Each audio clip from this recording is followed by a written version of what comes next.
Hello dear students, this is the second lesson on arms and the man. After completing this lesson, you should be able to sketch the characters of arms and the man and analyze the themes and style of the play. You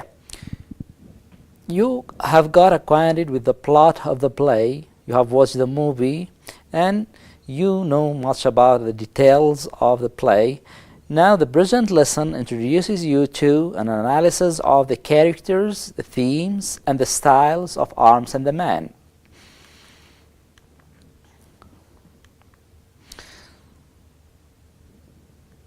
Before getting into the critical analysis of the play, we have to warm up. And to warm up, we have to do these activities and answer this question. 1. Identify the major and minor characters in the play based on your watching of the movie and getting familiar with the story of the play. And number 2 is to answer this question. What lesson does show teach us? We know that George Bernaccio was a reformist. Before writing for entertainment, George Bernaccio wrote to teach and to convey messages, to communicate certain messages with the society of that time.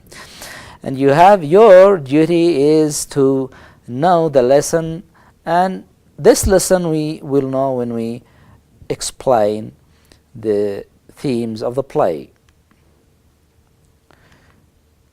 You have to know some facts about the play. It is an anti-romantic comedy. It is completely against the romantic ideas of war and love. And it is a humorous play. Arms and the Man was published in 1894. And its title comes from Virgil's epic Aeneid, which was written in Latin. And the epic starts with the line of arms and the man I sing.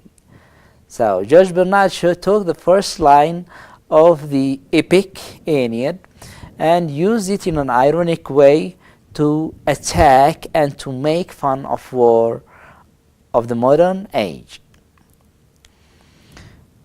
The play was first produced in 1898. And it was one of Shaw's first commercial successes.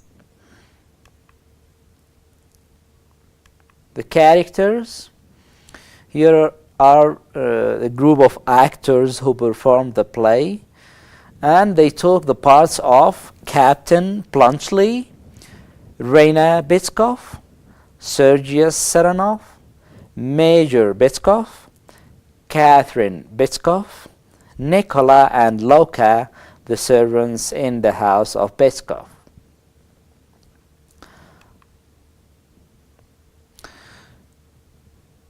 The hero or the protagonist of the play is Captain Plunchley. Who is Captain Plunchley? He is a professional soldier from Switzerland who is serving in the Serbian army. So he is fighting in a land that is not his. We call such type of soldiers mercenaries because they fight as a type of business. They don't fight for patriotic reasons. He is 34 years old and he is totally realistic and pragmatic about war. He is known as Chocolate Cream Soldier in this play because Reina, when she sent him off with the overcoat of her father, she put her photo in the pocket of that overcoat and she wrote, "To my chocolate cream soldier." His role is to change the romantic ideas of Bitkoff family. Reina falls in love with him and abandons Sergius. So there are two acts of penetration committed by Captain Plunchley. Number 1 is the physical penetration into the house, taking refuge in the bedroom of Reina. The second is symbolic. That means he has an act of penetration into the romantic atmosphere prevailing the house of Petkov and trying to change it into realistic and pragmatic, practical one. The second character or the heroine is Reina Petkov. She is romantic, idealistic, of 23 years old. And she is the only daughter of Major Petkov. And being the only daughter of Major Petkov, she was a pampered girl by doting family, doting parents, father and mother. She is presented as being a romantically idealist person in love with the noble ideals of war and love, and this she derived from her reading of Byron's books of poetry. She is a posee who enjoys making dramatic entrances. That means to show off. She idealizes the heroes of war, especially Sergius, her fiancé. And her affected romanticism gets shattered towards the end of the play upon the first encounter with Bluntschli, until she gets totally and absolutely disillusioned about that romantic idea of war and love. The third character is Sergius Saranov. He is Major Sergius, a dashingly handsome romantic hero filled with idealistic morals.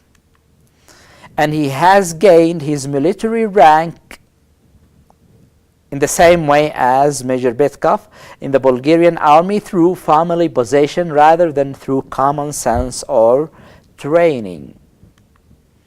He was engaged to Reina but flirts with Loka. With one he has romantic love and idealistic love. With the other he has practical or realistic love.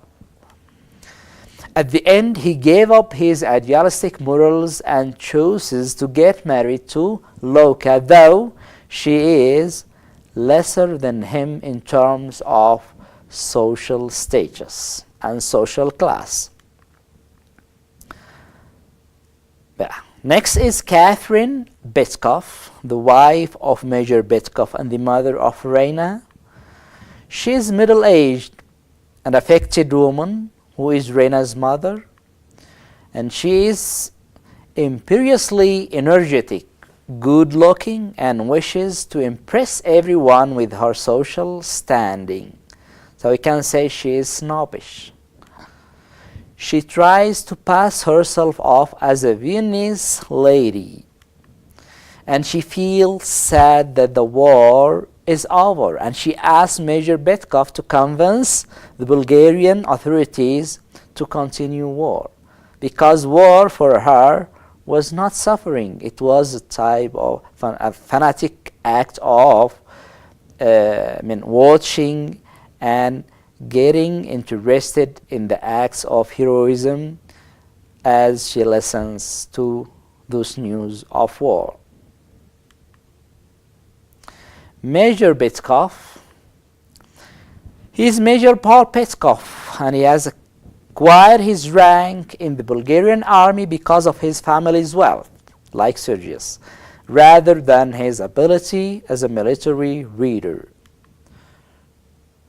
And he is good-natured, gullible, and blustery. That means he has no good control of his family and household. This is Nicola, the servant in the house of Petkov. He is an old servant of the family. He is discreet and servile, the opposite of Loka. He is fond of Loka, but disapproves of her bold attitude. Next one is Loka, the maidservant. She is a maidservant in the Petkov household, and she is proud and looks down on servility. So she was not servile like Nicola. She is impetuous and wishes to rise in life and social status, of course. And Nicola wishes to marry her, but she has other plans. She could convince Sergius to marry her, so she stands for George Bernard Shaw's life force theory.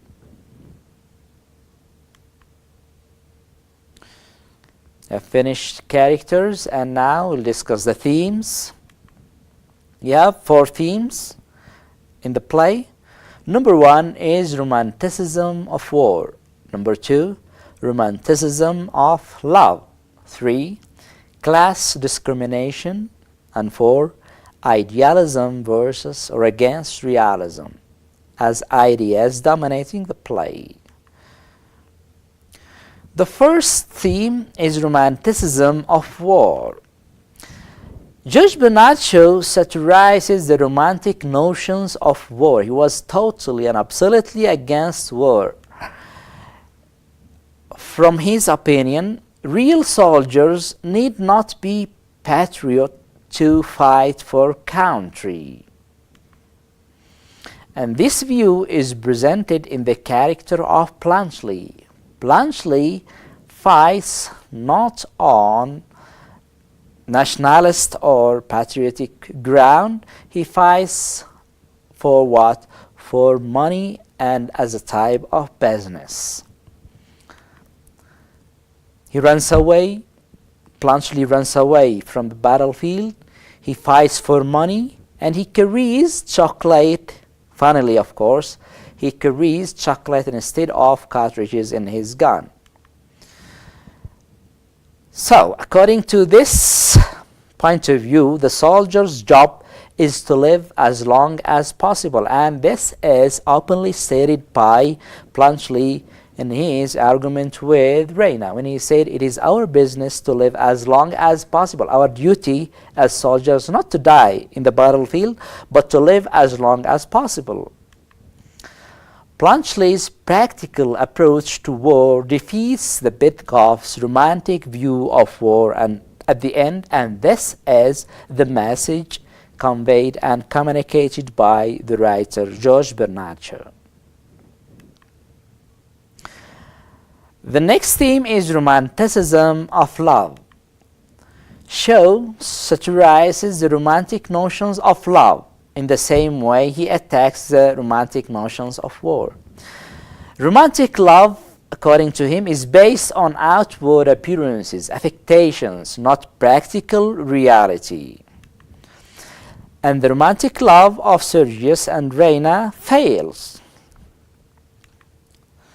Reina decides to seek a realistic love with Bluntschli and Sergius with Luca.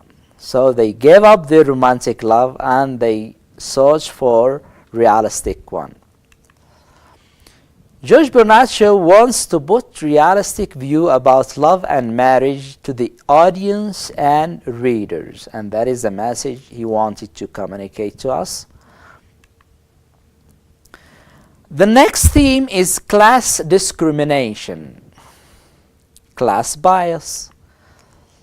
Shaw believed in the equality of all the people and he despised class discrimination. This idea he derived from the Fabian society and its ideals. In this play, George Bernard Shaw uses class and breaks class rules. Luca, the maidservant, could get married to Sergius against the social norms of the time. Unlike Nicola, she is not servile and never considers herself as less than her master or mistress. That's why when she addressed Sergius, she said, "We are made from the same clay, so you are not better than me and I'm not lesser than you." Shaw tells us that any rank is not more important than human ability. So human ability must be preferred to any rank, social rank, or social status. The next theme is idealism against realism. These are two ideas which are in conflict in the play. This play also deals with the conflict between idealism and realism. Romantic characters get disillusioned about the ideal world they once embraced. So Reina gave up her romantic ideas of for a love, and Sergius does the same. Warmongers always deceive the people by presenting war as idealistic patriotism.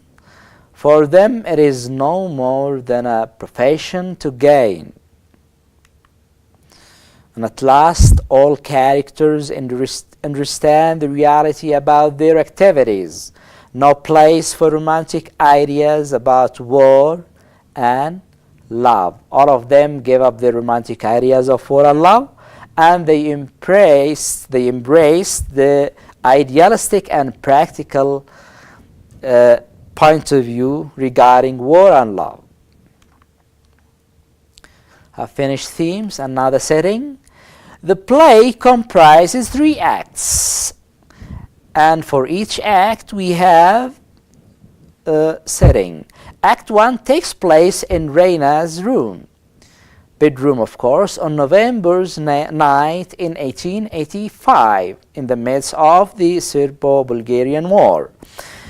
And as the act opens, we can find in the background a box of chocolate creams and a portrait of Reina's fiancé, Sergius. They appear there in the room.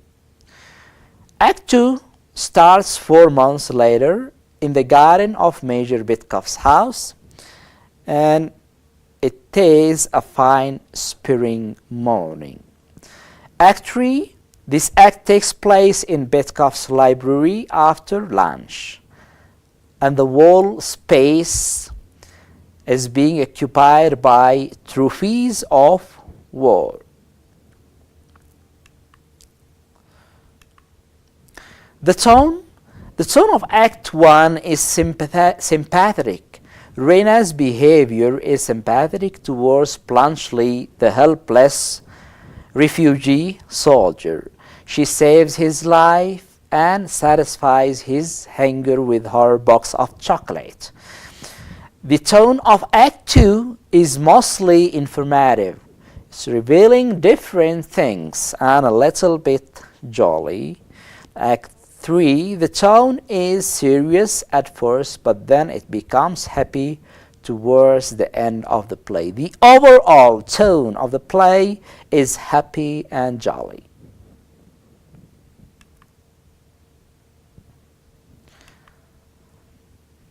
The style, there is a chronological order of events in the play, and it depends heavily on the stage directions. This is one of the favorite characteristics for George Bernaccio in most of his comedies. So we get much of details are given on how exactly actors' appearance and conversation should be. Shaw is keen to convey his message to audience. That's why he has to put much of details about the stage directions in his plays. The play is shockingly comic. It has comic scenes and dialogues, and it counts on the suspenseful mood. I have finished. So this lesson introduces you to critical analysis of arms and the man, the characters, the themes, the setting, the tone, and the style. Your assignment you'll find in the attached file, assignment 11. Thank you